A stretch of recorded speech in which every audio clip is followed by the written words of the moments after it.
Guys, minihotel.io got going in Israel in 2006, 2007, father-son team. Today, they're doing $1.3 million in annualized revenue, up from $1 million a year ago. They've done this all bootstrapped. They own 100% of the business, which they love. They just turned on a 6x multiple, so call it like a $6-7 million offer. They want to stay focused, keep building. They're focused on serving these 1,400 smaller hotel chains or folks managing vacation rentals that each pay $85 per month. So very distributed customer base, which they love, adding 40 new customers per month, mainly through $4,000 a month in paid ad spend and other sites like Capterra as they continue to scale. Hey folks, my guest today is Yuval Stockhammer. He is a ITT and cloud admin, started Mini Hotel SaaS with his dad in 2007, has been leading the company operations since 2020. It's a hospitality SaaS. You can find it at minihotel.io. Yuval, are you ready to take us to the top? Good on and back. All right, very cool. So what is Mini Hotel? Is it pure play SaaS? Yeah, it's a pure SaaS, a classic SaaS for hospitality businesses, mainly low market. Okay. So when you say more than 1,400 hotels in 70 countries use you, that means 1,400 hostels, hotels, etc. use you to manage It's bookings. mainly small hotels, guest houses, vacation rentals, hostels, guest houses, these kind of businesses. A lot of the moms and pops of the world of hospitality. We have some 4 and 5 stars, but mostly it's not our expertise. Our expertise is like 0 to 2-star hotels, mainly vacation rentals, and this is where we excel, And Yuval, what do these companies, these hotels pay you on average per month or per year to use the tech? Currently, it's around $85 per month. When we started back in 2007, it was higher. And the monthly average price per hotel dropped since then because we focused more on the low market as we went, as we evolved, more focused because we started in Israel, mainly in Israel, and later on in Argentina. And we work with bigger hotels, like the 3 stars, or in Israel, it was more boutiques. But as time passed by, we decided to focus more on the low market and more like international, global markets, So we have clients in 70 countries today. And how many paying customers total?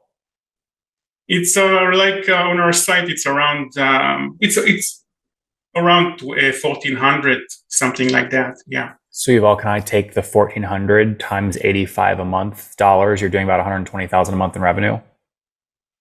It's around, we are almost 1.3 million ARR USD right now. Yeah. So that, again, that'd be about 120,000 a month in revenue. Where were you exactly 1 year ago, so we can calculate growth rate? We were about 1 million. Okay.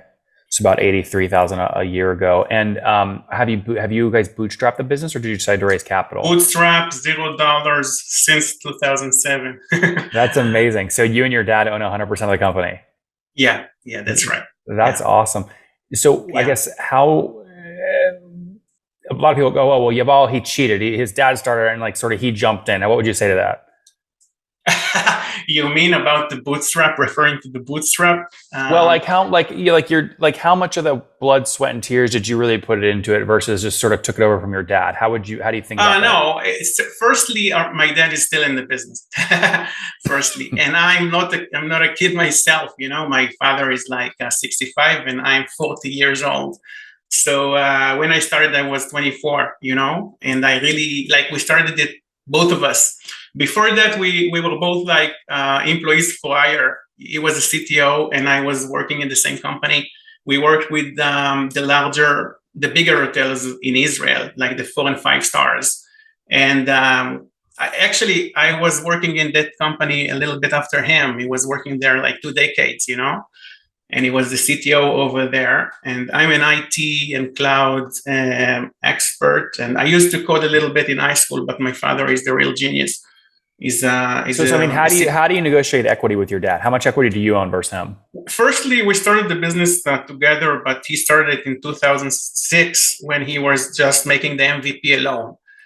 So when we launched in 2007, I started partial time, and later on I joined into full time. But it basically were the two of us together, started the business. but because he was there like 1 or 2 years before me, he's like 60% right now, and I'm 40%. I see. Which is fair. Which is we're not we don't have fights about that. We fight about other stuff, but not like what? this. What do you fight about? Like product, and how to run the company, how to hire, the daily stuff.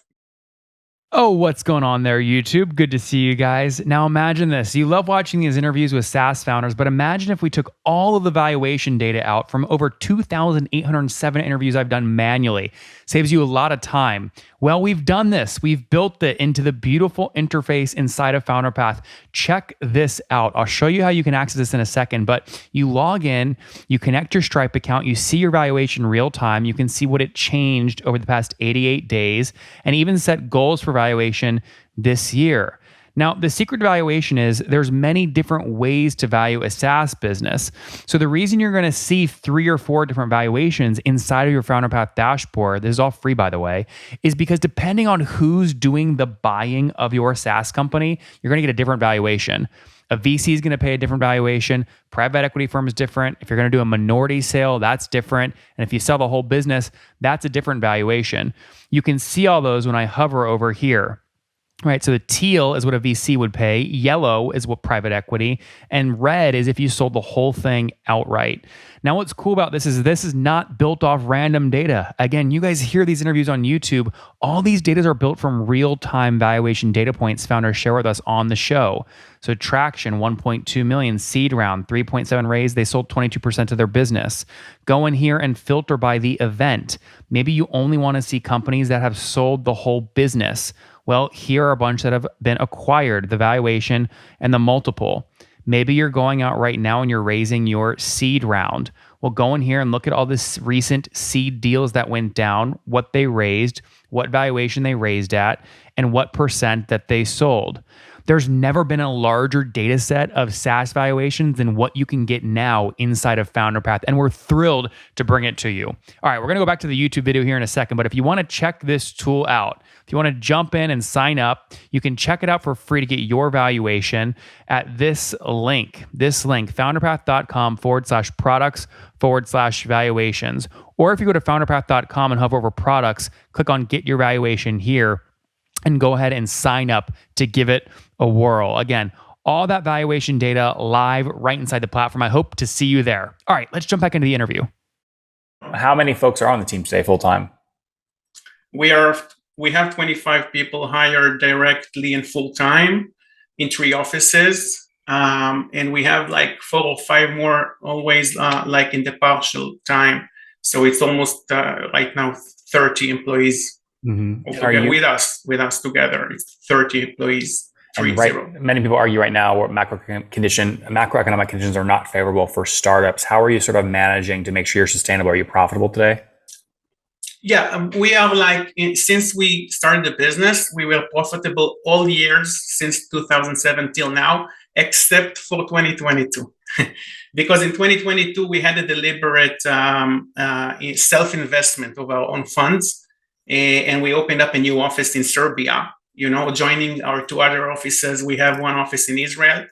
We are only 6 people in Israel because it's, it's expensive to hire here, It's almost like the US, So how much does a senior engineer cost in Israel today? It's around most senior ones take around between $15,000 and $20,000 per month. Mm-hmm. So it's stiff. It's stiff for us. It's stiff. Like my father is an engineer himself, but we have other foreign engineers in Argentina, directly hired because we have 3 companies. We have the company here in Israel, and we have another one in Argentina and another one in Serbia. So it's 3 entities that we have locally. And they're all wholly owned subsidiaries of Mini Hotel, right? Yeah, and all of them are directly hired and managed by us, all the employees. And it's quite nice because in Serbia and Argentina, we can afford ourselves to hire more. How much did the Serbia office cost to build? You're talking about not the people, the hiring of the place itself, the office. Just because what did there's a story. What did it cost? There's a story to it. I mean, to the office and how cheap it is, basically. Because well, you said so. Yuval, sorry, just to be clear, you said you weren't profitable in 2022 because you made significant investments in quote opening. Oh yeah, because office. we hired 5 people in the office. So altogether we invested like around maybe more than 1,000K. For us, it's a lot of money, of our own pocket. 1,000, so $1 million. No, I mean all year round, all 2022, we had like more than 100K US dollars of our own money. We invested just to open up, to advertise, to hire people, to find the office. So yeah, but right now we have a very nice office over there with 5 people. We have our 6 people in Israel, and we have 14 people in Argentina. Mm-hmm. These are the ones directly hired, and we have some more in Argentina that we sometimes they are partial. So it's altogether 30 employees. Understood. Moving forward here, so what's the plan for the business? How do you plan to get 1,400 more customers? Firstly, right now, since COVID, actually, we've done quite a pivot, because we were firstly working with legacy products and stack, and during COVID, we had time to pivot the business and to pivot both the strategy and the product, and we migrated into cloud. We migrated into cloud and browser since 2020, basically. And since 2021, we market only a new browser product, very nice, very top-notch work. And since then, specifically, we add up around 40 clients per month. And where do you find them? Tell me how you get the customer specifically. Right now, we have this year we have a lot of organic, but we have still a lot of paid ads in Google ads and in Facebook ads. How much total on paid ads did you spend in July of this year? We spend around $4,000 per month. Okay. For paid ads. That's less than 2% though of your total revenue. That's very small. Yeah. We are quite efficient. And we get thousands of leads. So basically. What's a keyword that you would run this paid ad against? Hotel management software, hospitality software, PMS, because our specific business is called PMS, Property Management System. For example, you have Opera Cloud, by Oracle in our business. You have cloud beds. Are you specifically, I was going to say, Yuval, are you like when I do hotel management software, Capterra dominates that spot, cloud beds? And we are on Capterra as well. I got it. If I could just finish my statement here. So there's Lifehouse, cloud beds, and Capterra. So my question to you is, are you specifically targeting only a certain geo when they search hotel management software in Google? Yeah, right now we cannot target like all the world, although we have clients in 70 countries right now, but we are targeting by tiers. So we have like a second, like tier 2, for example. It can be the emerging markets and countries like it can be Philippines, it can be Hungary, etc. And we have like a tier. This is only for the EU, for example, EU countries. And basically, we have IP-based pricing. So if you get from Tanzania, for example, or from Morocco, or from US, or from UK, you will get different pricing, different currency as well. Yuval, on Capterra, Cloudbeds has 306 reviews, Hostaway has 635, Think Reservations has 111, and others have hundreds. You guys are at, 21 right now against your 1,400 customers. Is Capterra a main channel for you? Do you get a lot of customers from Capterra? We get more clients recently from Capterra, and definitely we can see clients in the survey that we have saying they got from Capterra. Yeah. So why don't you invest more time and energy on capturing reviews there? You only have 21 reviews. If that's working, why not go get 100 reviews so you can rank above Hostaway and others? It's something that we just started working on, so it's definitely at work. I see. How do you ask a customer for a review on Capterra? What's the channel you use? Email, and if so, what's the email say? No, our own guys in the support team, when they end the call, they ask clients, especially the ones they're happy, but the ones that have a good vibe, they ask them, maybe you can put a good review for us, and mostly they are happy to do it because the clients are mostly happy. Yeah. Where else are you getting customers? So you have paid ads, 4K a month, Capterra. Where else? Word of mouth is very strong. And it's getting strong this year specifically. We see a lot of numbers, and in countries that we never imagined, people from Philippines and Hungary, Czech Republic, it's all over. We get good traction right now. One big advantage for us that even our funded competitors don't do is that we are very much localized. Who are your biggest two competitors? Cloudbeds, Room Raccoon, Muse also. But we have, although we are not funded and we are a small company, we have a lot of advantages. We have e-invoicing, for example, ready in more than 50 countries. So when you make, when you're in the reception, making the accounts, making the invoice for the client, it's transmitted to the government. Yep. It's not just a paper. Understood, Yuval. Sorry to cut you off. We're just short on time. Of the 25 on your team today, how many are engineers? We have, including my dad, it's 5 engineers. Okay, 5 engineers. And if someone came to you guys and offered you a 5x multiple, all cash upfront to acquire the company, would you sell? We get like 1 offer per month organically, and we declined like a 6x multiple recently. So what was the total? What was the total value of that offer at a 6x multiple? It was. I can tell you, it was around.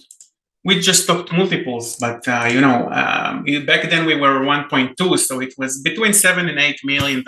And was it all cash up front? We didn't negotiate the terms yet. When you say you declined the offer, was it an email exchange or was there a real? There was no letter of intent, just a few Zoom meetings. And sometimes, mostly we get like after the first meeting, we filter out those. We are not seeking to sell or anything, but we do hear out people that approach us. And if there is a very good multiple for a secondary deal, we can hear them out, So we are not saying no to anyone. Why didn't this group, you liked them enough to take the Zoom call, but they didn't give you a term sheet? Why didn't they give you an LOI or a term sheet? Because we declined when they say 6x. We didn't want 6x. We are growing right now, and we. What do you think you're worth today, Yuval? In my head, it's at least $15 million. Okay, so something like a 10, 11x, 12x multiple, something like that. Of course, we can wait and grow the company because we love working in our own company, and we are growing, and we add up 40 clients per month. And we have automated tools that help us add up a lot of clients with low CAC and quite fast, What is your CAC today? A client mostly costs us around $300 or $400 to implement because we have automated tools that are helping us. Wizards, for example, that the seller or the hotelier, sometimes it can self-serve himself as well. So Yuval, just to be clear, you spend $400 to get an $85 a month customer, so you have like a 5-month payback period. Something like that, yeah. What about churn? It depends. Churn is quite low for us. It's, how low? Low than 3%. 3% per month? It's the same, right? It's a percent. It can be the same for 1 month or per year. But no, it's very different. If you churn 3% per month, then you're churning 36% annually. No, I'm talking yearly. You churn 3%, so you're churning under 0.5% of your revenue per month. Yeah. We don't have a lot of clients leaving us. Sorry, are you sure that that's accurate? You're churning we add around 40 clients per month. Yeah, but churn has nothing to do with customers you add. Churn has to do with your current customer base, and do any of them downgrade their revenue or cancel completely? We don't have more than 1 client per month leaving us, basically. Well, a client doesn't have to leave you to count as churn. They can downgrade from a bigger plan to a smaller plan. That's still churn. So we don't have bigger or small plans. We just have a plan by the size of the hotel. Okay, so just to be clear, these kinds of things go out of business all the time. I would imagine just the failure rate on the business, ignore your software, is much greater than 3% per year. How do you have under 3? I just don't understand how you have under 3% per year churn. The product is very sticky. Yeah, but it doesn't matter, Yuval. If the company goes out of business, they're not going to pay you no matter how sticky you are. I mean, how did you make a bunch of these companies went dead during COVID when no one was booking hotels? I mean, the hostels went underwater. I was an investor in a hostel. It went underwater during Our COVID. clients were, during COVID, we had 50% drop in our revenue, but the clients came through it, and in 90+% of them stayed, basically. And we have a very sticky product and very, very good support team. And we are working since 2007. We know the business. I'm in this business 20 years. Yuval, I'm not saying you don't know the business, but I don't believe that this industry, not your company, this industry, I don't believe that has 3% annual churn. Just like this, I think the survivor rate is under that, just on the hostel business overall. But maybe I'm wrong. I don't know. Maybe you see something different in your data. Anyways, we're out of time on this one. I love what you guys build. I love that you bootstrap. Yeah, I mean, Sorry. Now about the churn. If I take a 3% for, I don't know, 1,200 clients that we have, for example, it's like 30-something clients leaving a year. No, Yuval, I'm asking about dollar churn. Oh, I see. No, I cannot calculate it because in my head, it's by clients. It's not by dollars, but I can get back to you about that number. But it's okay. It's okay. It's 20 or 30 clients per year, which is like in clients, it's basically less than 3%. Yeah, but if it's your biggest 30 clients, the revenue churn could be much higher than 3%. We don't have bigger or smaller clients. This is the nice. So if someone runs a hostel with 800 beds, they're going to pay the same as a hostel with 5 beds. No, but most of our clients. So then you have bigger and smaller. No. Most of our clients don't go over 70 rooms. Most of our clients are less than 50 rooms. Okay, so if someone's paying you for 50 homes, someone else is paying you for 2 homes, you're going to charge them both the same rate. No, but okay, then you have bigger clients and smaller clients. No, but most of our clients are less than 70 rooms, and they are paying between $80 and $180. What's their large? Don't name the customer. What's your largest customer pay you per month? Around $400. Okay, got it. Okay, yeah. So you are. It's pretty very low customer. It's quite homogeneous. That's what I'm trying to say. Understood. We're out of time. We live our business. It's in our blood. Yeah, understood. Yeah. All right, we're out of time. Let's wrap up here with the famous 5. Number 1, your favorite book. What got you here won't get you there. Number 2, is there a CEO you're following or studying? Brian Chesky. Number 3, what's your favorite online tool for building a company? Google Calendar. Number 4, hours of sleep. 6. That's pretty good. Situation, married, single, kids? Married, 2 kids. That's awesome. And you're 40, you said, right? Yeah. Last question. Something you wish you knew when you were 20 years old? I would say aim bigger. I was too modest then.